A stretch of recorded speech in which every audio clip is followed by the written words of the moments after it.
السلام علیکم. شرائع دستور سے میں ہوں عبدالقیوم صدیقی اور آپ ہیں AQS کے ساتھ. گزشتہ کچھ دنوں سے ہم یہی صحافت اور صحافت کے اندر کیا ہو رہا ہے اس پہ گفتگو کر رہے ہیں. آج بھی ہمارے ایک مہمان ہیں جناب حماد حسن صاحب. ان سے بات کریں گے کہ حماد حسن صاحب یہ جو ایک ٹرم کوائن کیا انہوں نے ڈالر ٹیوبرز، یہ کیوں کیے اور یہ اپنے کالموں میں صحافت کے موجودہ معیار سے کیوں مطمئن، کیا شکایات ہیں ان کی. اور دوسرا جو ہے وہ لگتا ہے یہ حماد حسن صاحب جو ہیں وہ دل میں بہت ساری شکایات لیے بیٹھے ہیں کہ اس کے اوپر بھی بات کریں گے. اور وہ ان کو جہاں صحافت سے شکایات ہیں وہیں PTI کے سیاسی کارکنوں کی سیاست اور ان سے بھی پتہ نہیں ان کو کیا بہر ہے. بہرحال وہ ڈھونڈنے کی کوشش کرتے ہیں. تو جناب حماد صاحب AQS لائیو میں شرائع دستور سے ویلکم آپ کو. پھر کیسے ہیں آپ؟ شکر ہے اللہ کا. اتنے ناراض کیوں بیٹھے ہوئے ہیں؟ آپ ہی کی وجہ سے ناراض ہوں. آپ نے جو صحافت کا جو حال کیا تو ناراض ہونا ہی ہے. نہیں تو وہ کیا ہو گیا صحافت کا؟ پتہ نہیں پیچھے کیا ہوا، میں تو کہیں اور تھا. اچھا، آپ تو آج ٹی وی اسکرینوں پر بہت چھائے ہوئے تھے. جہاں دیکھتا تھا تو آپ ٹکرز بھی چل رہے ہیں، اسکرینوں پر چھائے ہوئے. کیا ہوا تھا؟ کدھر؟ وہ ایک سپریم کورٹ آف پاکستان میں ایک پٹیشن تھی، اس کی سماعت کے لیے میں وہاں پہ تھا. کیا پٹیشن تھی؟ نہیں، اب میں وہاں پہ حماد صاحب کیا بات کروں، کچھ اخلاقیات کا تقاضا بھی ہوتا ہے. میں وہاں پہ پٹیشن ہوں، اب میں پھر اس کے اوپر اپنا ہی ویلاگ کرنا شروع کر دوں. کیوں؟ مطلب آپ مجھے تو دوسروں کے ایک پیچھے طرف شکایتیں آپ سے. دوسروں کے پیچھے تو آپ پڑ جاتے ہیں، مائک ان کے منہ میں گھسیڑتے ہیں، سیاستدانوں کو چھوڑتے نہیں ہیں، بیوروکریٹس کے پیچھے پڑ جاتے ہیں، کسی کو معاف نہیں کرتے، اور جب آپ سے سوال ہوتا ہے تو پھر آپ برہم ہو جاتے ہیں. اور یہ سارے صرف آپ نہیں، آپ کے سارے ساتھی بھی برہم ہو جاتے ہیں. تو چلے وہ بیریئر سے آگے نہ بڑھے، لیکن تھوڑا سا تو بتا دے کیا دیکھیں مسئلہ تھا، اب آپ بیک گراؤنڈ اس کا بتا اب دے. آپ نے چڑھائی شروع کر دی ہے مجھ پہ، تو میں اب آپ کی اس چڑھائی سے بچنے کے لیے اب اس کا راستہ بھی تلاش کرنا ہے نا، جہاں پہ ہم کہ ایتھیکلی مجھے نہیں لگتا کہ میں اس کی پروسیڈنگ کے اوپر کوئی بات کروں. وہ آپ کا کام ہے، آپ اس پہ تبصرہ کریں. آپ یوٹیوب پہ جا کے دیکھ لیں، سپریم کورٹ کی ویب سائٹ کے اوپر پڑھی ہے. لیکن میں اتنا ضرور کر سکتا ہوں کہ آپ کو اس کا ایک بیک گراؤنڈ بتا سکتا ہوں کہ یہ پروسیڈنگ کیا تھی. کچھ لوگوں کو اس حوالے سے شاید نا علم ہو. یہ بات ہے 2021 کی. آپ کو یاد ہوگا کہ مطیع اللہ جان نے ایک ٹویٹ کی تھی، اس کے خلاف سابق چیف جسٹس گلزار احمد صاحب نے ایک کنٹمپٹ نوٹس جاری کیا تھا. اور اس کی پروسیڈنگ جو تھی وہ ہونی تھی اگلے دن. کہ اس سے ایک دن پہلے مطیع اللہ جان صبح یاد ہے وہ اسکول کے سامنے بچوں کو چھوڑنے گئے تھے، اور پھر جو وہاں پہ ان اٹھائے کو گئے تھے، اٹھا لیا گیا تھا اور پھر وہ غائب ہو گئے تھے. ان کا کچھ پتہ نہیں چل رہا تھا. تو ہم جو ہیں وہ سپریم کورٹ میں تھے. میں نے حسنات ملک صاحب نے اور ناصر اقبال صاحب، مجھے یاد ہے ناصر اقبال صاحب نے وہ درخواست ڈرافٹ کی. تو ہم بھاگے آپ کو پتہ ہے آپ کا ساتھی جو ہے وہ اس طرح سے غائب ہو جائے، اور بہت سارے خدشات ہوتے ہیں. بہت سارے تو خدشات تھے. پلر ٹو پوسٹ جو ہے وہ ہم وہاں پہ اور بڑی دلیر صحافت کی تھی. جی ہاں. اب صحافت کا معیار وہ پھر ہم بعد میں دیکھ لیں گے. صحافت تو ہوتی ہی جرأت مندانہ کام ہے. لیکن اس کے بعد کیا ہوا، میں آپ کو فیکٹس بتا دوں، آپ پھر بھی درمیان میں جو ہے نا وہ چیزوں کو لے آتے ہیں، آپ مجھے ڈسٹریکٹ کر دیتے ہیں. اچھا بولے. اچھا، تو پھر اس کے بعد ہمیں ججز بلاک تک اور ادھر کہیں رسائی نہ ملی. تو ہم نے وہ درخواست جو ہے، کیونکہ آپ کو پتہ غرضمند دیوانہ ہوتا ہے، ہمیں کچھ نہیں پتا تھا کیا ہے. بینگ سپریم کورٹ رپورٹر ہمارا اخلاقی فرض بنتا تھا. لیکن وہ ججز بلاک کے دروازے بند تھے انسٹیٹیوشن برانچ کے. تو ہم نے پھر وہ درخواست جو ہے نا بالآخر جا کے PRO کو دے دی. اچھا، اس کے بعد کیا ہوا، پھر سارا دن گزر گیا اور پھر مطیع اللہ جان رات کو جو ہے وہ رات کو واپس اللہ کے کرم سے جو ہے وہ صحیح سلامت آگے. بہرحال وہ ایک بڑی ایگنی اور پین کس طرح سفر کیا ہوگا ان کی فیملی. تو اس کے بعد کیا ہوا، اس کے بعد اسد طور کا واقعہ ہو گیا.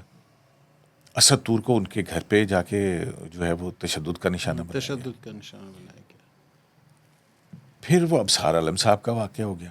اب سار عالم گولی صاحب تو لگی، مطلب اس دور کے اندر کتنی ایک جو ہے وہ تسلسل عجیب کے ساتھ تسلسل واقعات کے ساتھ جو ہے میڈیا کے اوپر سابق وزیر اعظم عمران خان کی حکومت کے دوران کے یہ واقعات ہیں.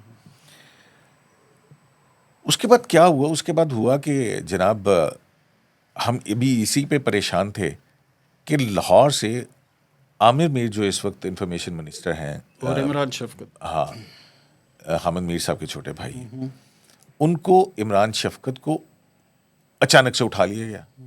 اب یہ پھر ایک اور معاملہ شروع ہو گیا، یہ کیا ہو رہا ہے، کس طرح سے ہراس کیا جا رہا ہے. اس کے بعد میں کہانی، تو جب یہ سارا کچھ ہوا پھر بعد میں پتہ لگا ایف آئی اے اٹھا کے لے گئی تھی ان دونوں کو، اور پھر وہ کافی اس کے بعد جو ہے نا، مجھے یاد پڑتا ہے اس دن ہم نے لائیو ٹرانسمیشن بھی کی تھی، اس میں سب لوگ آئے تھے، نجم سیٹھی صاحب بھی، اور وہ بھی اسی اے کیو ایس لائیو کے اوپر.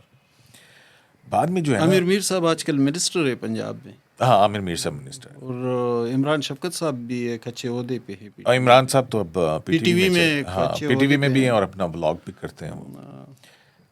تو بہرحال یہ سارا بیک گراؤنڈ تھا، تو کہیں سے کچھ بن نہیں پا رہا تھا. تو میں نے اسد طور صاحب سے بات کی اور باقی لوگوں سے کہ یار ہمیں اس پہ کچھ کرنا چاہیے. میں پریس ایسوسیشن کا پریزیڈنٹ بھی تھا. تو پھر وہ جو ہے وہ ہم نے ایک درخواست بنائی اور بنا کے دے دی.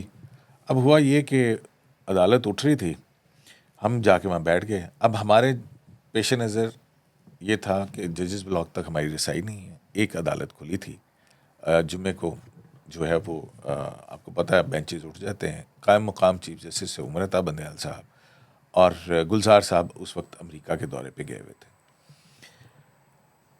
تو ہماری اس کے بھی صحافیوں کو ایف آئی اے جس طرح سے ہراساں کی جا رہی، اور ایف آئی اے نے پتہ نہیں کیا کیا کہ نوٹس اور وہ سارا کچھ، اور کس کے کہنے، تو آپ ایک نے عجیب. پٹیشن، تو ہم نے وہ پٹیشن کی جس پہ قاضی صاحب کے بینچ نے نوٹس کر دیے. اچھا جب وہ انہوں نے نوٹس کر دیے تو اس کے فوراً بعد اچانک سے ایک تھرتھلی سی پڑ گئی. تو ایک ولاگر ہیں، انہوں نے کہا کہ جی یہ سازش ہے، یہ جنرل فیاض کو بلانے کا منصوبہ ہے. تو پتہ نہیں کس طرح کی باتیں انہوں نے کی.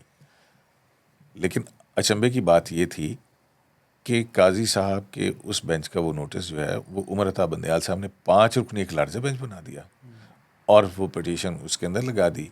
پھر اس کا بہرحال جو بھی حل نکلا وہ یہ نکلا کہ چیف جسٹس کو ہم اپنے بنیادی حقوق کے تحفظ کے لیے گئے تھے. چیف جسٹس نے اس درخواست کے اوپر چیف جسٹس آف پاکستان کو اصل نوٹس کے تمام اختیارات تفویض کر دیے. ماسٹر آف راسٹر والی بات ہو گئی. اب تو وہ پریکٹس اینڈ پروسیجر آ گیا، تو اب معاملات بالکل ہی تبدیل ہو گئے. اب کیا صورتحال ہے؟ ہمارے اس از خود نوٹس نمبر 4 جو ہے وہ اس کو مردہ کیا، پھر اسی از خود نوٹس کو انہوں نے زندہ کیا اور ایک 3 رکنی بینچ بنا دیا.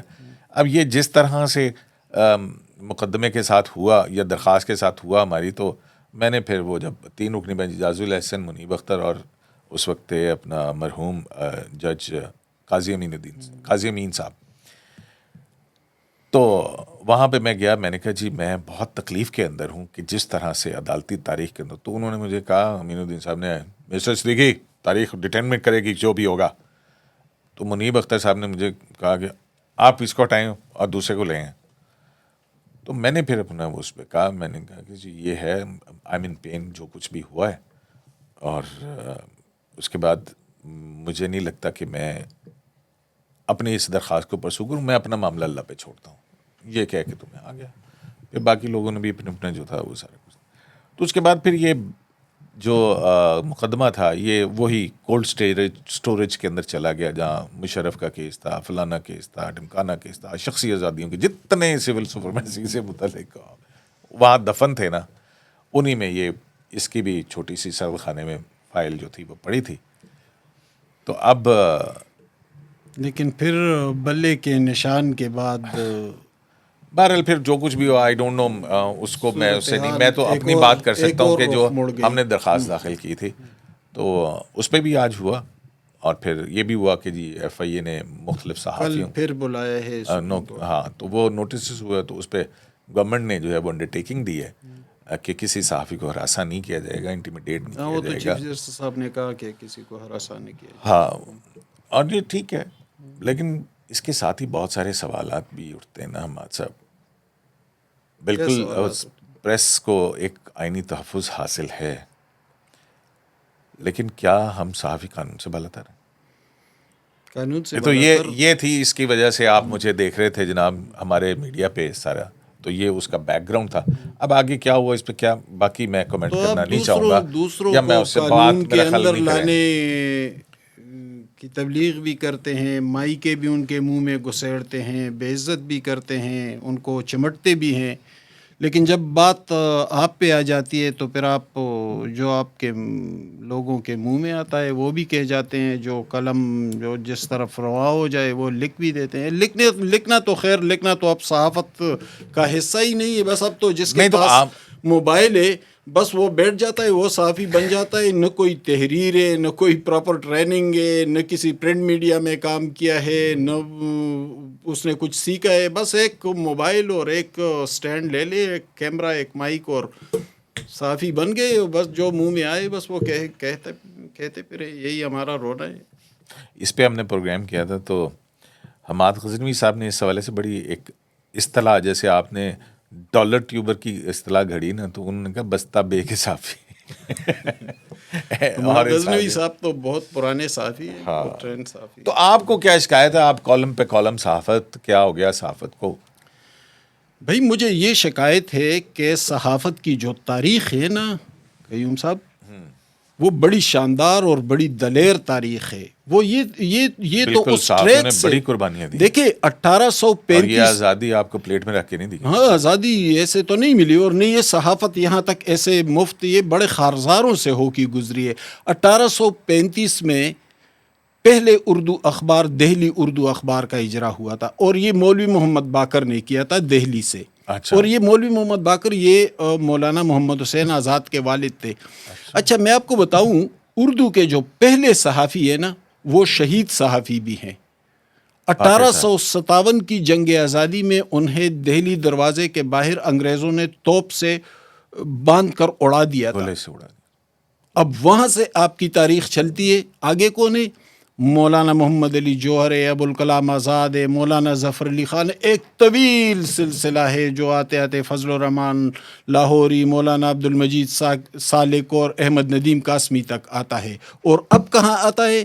اب یہاں تک آتا ہے کہ بس ایک یوٹیوب چینل کھول دو اور جو منہ میں آئے وہ، اور تھمنیل ایسے بناؤ کہ بس لوگ اس پر ٹوٹ پڑے اور تمہارے اکاؤنٹ میں اضافہ ہو، کلک اور بیٹ بس سے، ہاں. کلک اور کماؤ جتنا کما سکتے ہو، اور لوگوں کو جتنی جھوٹی خبریں دے سکتے ہو دے دو. یہی میرا رونا ہے. اگر یہ میں غلط رو رہا ہوں، میں کہتا ہوں کہ کوئی اخلاقی حدود و قیود ہونے چاہیے تو صحافت آپ کے کو لیے. کیا لگتا ہے کہ بڑے سیزن جرنلسٹ بھی ہیں جو کرتے ہیں اپنا یوٹیوب، اور ان کے اتنے ویوز نہیں آپ کے پروگرام کے آتے، یہی تو رونا ہے نا. لیکن باقی جو تھمنیل کی یہ صحافت ہو تھمبنیل رہی کی ہے. صحافت ہوگی ہمارا، ہم دیکھیں قیوم صاحب، میں آپ کو بتاؤں، تو کیا مطلب آپ اس کی کرائٹیریا سیٹ کریں deterioration؟ نا، ہاں. آپ کرائٹیریا سیٹ کریں، دیکھ لیں کہ اس صحافی نے کتنے آرٹیکلز لکھے ہیں. 100 لکھے ہیں، 500 لکھے ہیں، 1000 لکھے ہیں. ان آرٹیکلز کا معیار کیا ہے؟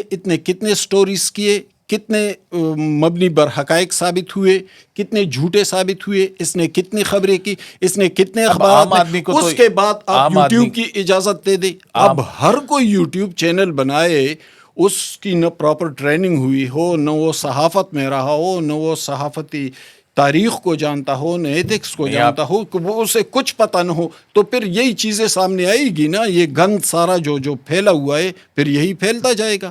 پھر یہی آپ کے قوم کے ساتھ یہی ہوتا رہے گا جو ہو رہا ہے. ایک طرف تو ہائیبرڈ رجیم کا گند آ گیا، اوپر سے یوٹیوبرز آ گئے، اور پھر آپ دیکھ لیں کہ آپ کے سچی کیجولٹی جو ہے وہ آپ کے پورے قوم کو یہ تباہ و بتائیں، برباد کر کے رکھ دیا. سچ بولنے کی آزادی ہے یا جھوٹ بولنے کی آزادی ہے؟ آزادی اظہار رائے کو کیسے کیٹیگرائز کریں گے؟ آزادی اظہار رائے، دیکھیں آزادی اظہار رائے یہ نہیں کہ میں کھڑا ہو جاؤں اور میں آپ کو گالیاں دینا شروع کروں. اس کو کوئی آزادی اظہار رائے تو نہیں کہے گا. یہ تو میں اس نہج پر جا رہا ہوں. پرسیپشن دیکھیں پہ، آزادی تخیل پہ. اظہار رائے کے لیے اپنے کچھ لمٹس ہیں، کچھ حدود و قیود ہیں. اچھا، آزادی اظہار رائے میں یہاں نشاندہی کر سکتا ہوں، چلو میں نام نہیں لیتا کسی کا. ایسے مشہور یوٹیوبرز ہیں کہ ان کے 90% جو خبریں انہوں نے دی تھی وہ غلط ثابت ہوئی. کس نے پوچھا ان کو؟ ذرا ہاتھ تو لگا کے دیکھ لے اور پھر یہ شور غل دیکھ لے کہ کیا ہوتا ہے. ایک جو ہے صاحب انہوں نے سیٹ کرے نا کہ آپ ایک صاحب نے یہ کہا تھا کہ میں یوٹیوب سے اتنی کمائی کر لیتا ہوں کہ میں ایسے 2 گھر بنا سکتا ہوں. تو اس نے کوئی انسائٹ کیا لوگوں کو یا کہ یہ اتنا بڑا وہ ہے؟ اچھا اس کے فالوورز دیکھ لینا وہ کون لوگ ہیں. وہ وہی لوگ ہیں نا، وہی لوگ ہیں جنہیں ہائیبریڈ رجیم کے اس گند نے اور اس یوٹیوبر صحافت نے پروان چڑھایا، اور پھر وہ لاکھوں کی تعداد میں ہیں. وہ سیاست میں بھی گھس گئے، وہ صحافت میں بھی گھس گئے. انہوں نے ایک نیریٹو بلڈ کیا جس نے اس ملک کی اینٹ سے اینٹ بجا دی. یہی تو ہمارا رونا ہے. تو پھر آپ کو پی ٹی آئی کے ورکرز سے کیا مسئلہ ہے؟ سیاسی ورکروں سے آپ کو کیا مسئلہ ہو گیا؟ صحافت سے تو تھا، چلیں یہ تو آپ کا میرا پروفیشن ہے نا، میں آپ اس کے اوپر کھل کے بات کرتے ہیں اور دیکھنا بھی چاہیے. گالی اور تذلیل میں اور آزادی اظہار میں فرق ہے، یہ تو بات پکی ہے.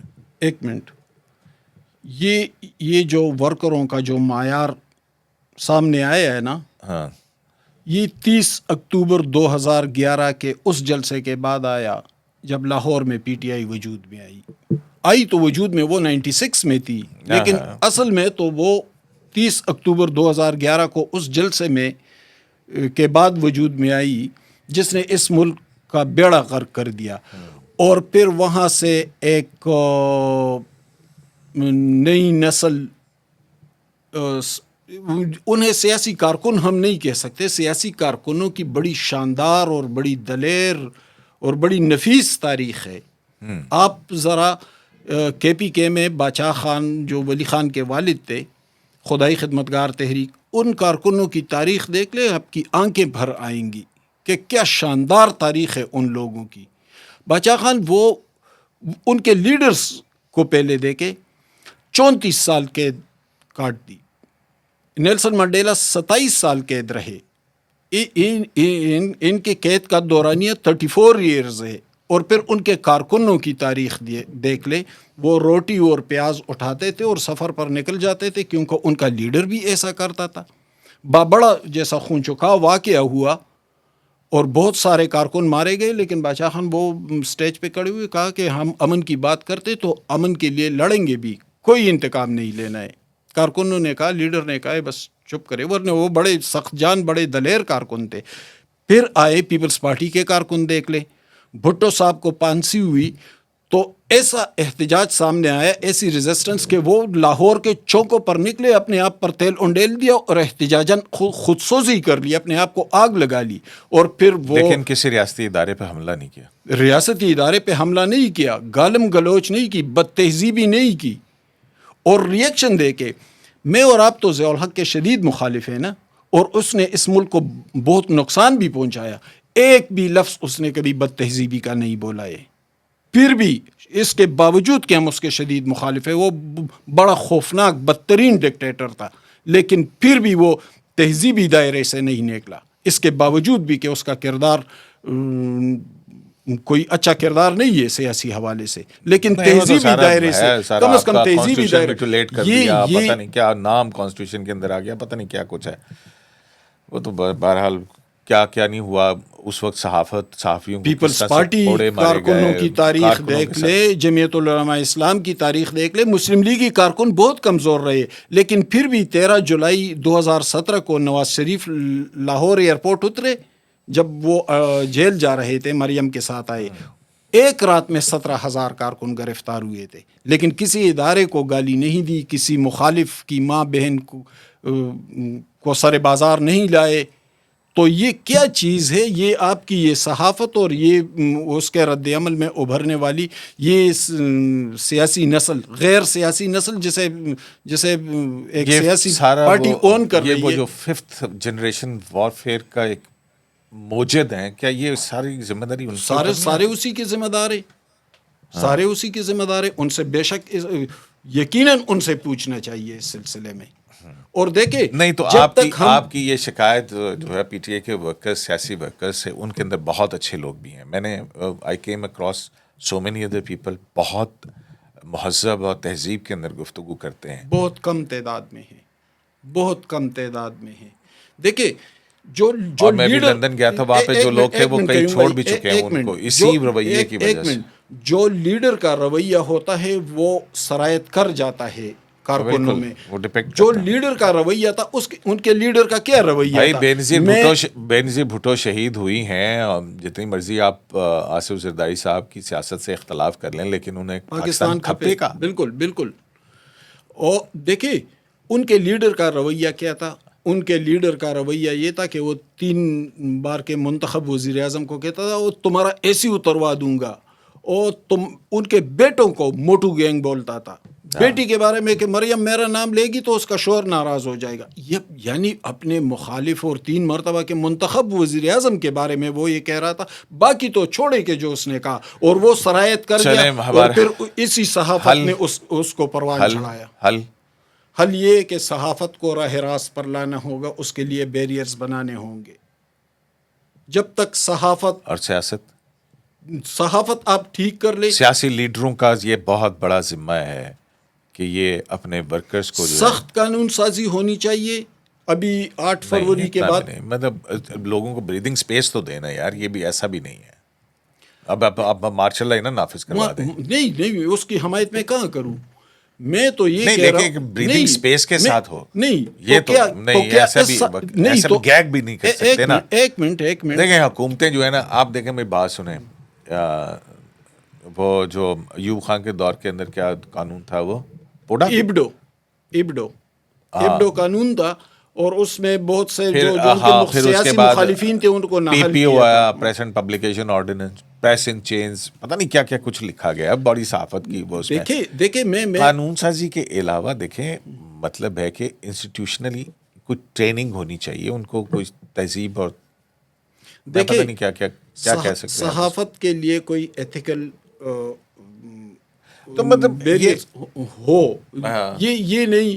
آپ کے صحافیوں، آپ دیکھیں نا، یہ جو باہر بھاگ گئے ہیں سارے، وہ کیا بکواس کرتے رہے، کون سی خبر صحیح ثابت ہوئی؟ ابھی ایک جو وجاہت خان کی ٹویٹ ہے وہ اب چل رہی، وہ جو کل فیصل آباد کے اندر جلسہ کیا اس کے اوپر انہوں نے کیا کہا، میں تو کہہ بھی نہیں سکتا ہوں. نا تو یہی چیزیں سامنے آئی. دیکھیں آپ صحافت کو شفاف بنائیں، کچھ اس کے لیے کچھ حدود و قیود کا تعین کرے، اس کے لیے معیار اور سٹینڈرڈ وضع کرے، اور جب آپ کی صحافت ٹھیک ہو جائے گی تو یہ جو رویہ سرایت کر چکا ہے نا نوجوان نسل میں، یہ خود بخود اس بات کی طرف مڑے گا. بالکل. اور اگر آپ کی صحافت یہی رہے گی. بہت شکریہ. آپ کی صحافت سے شکایات تو ختم نہیں ہوں گی، مجھے پتہ ہے جتنے غصے میں آپ ہیں. بہرحال یہ فیکٹس ہیں، اب کیا کریں. ہمیں ہماری جو ایتھیکل اور تہذیب جو ہے وہ اس بات کی اجازت نہیں دیتے کہ ہم کسی کا بھی نام لیں یہاں پہ. ہمارے سبسکرائبرز اور ناظرین جو ہیں وہ خود اس پہ ڈفرینشیٹ کر سکتے ہیں. جس کی 3 خبریں غلط ثابت ہو اس کے صحافت پر پابندی لگائیں، کوئی نہیں کرے گا. پھر ایسا نہ کریں.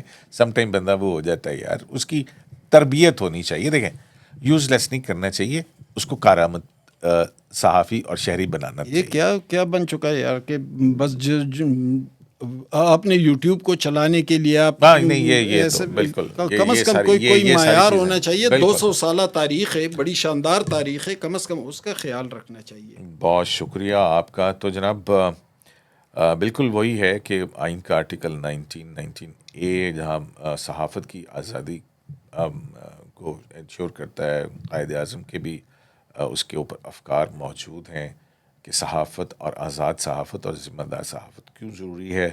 لیکن دوسری طرف آزادی اظہار سچ بولنے کے لیے تو ہو سکتی ہے، لیکن آزادی اظہار جھوٹ، فیک، پروپیگنڈا، گالی، تضحیک، اس کے لیے نہیں.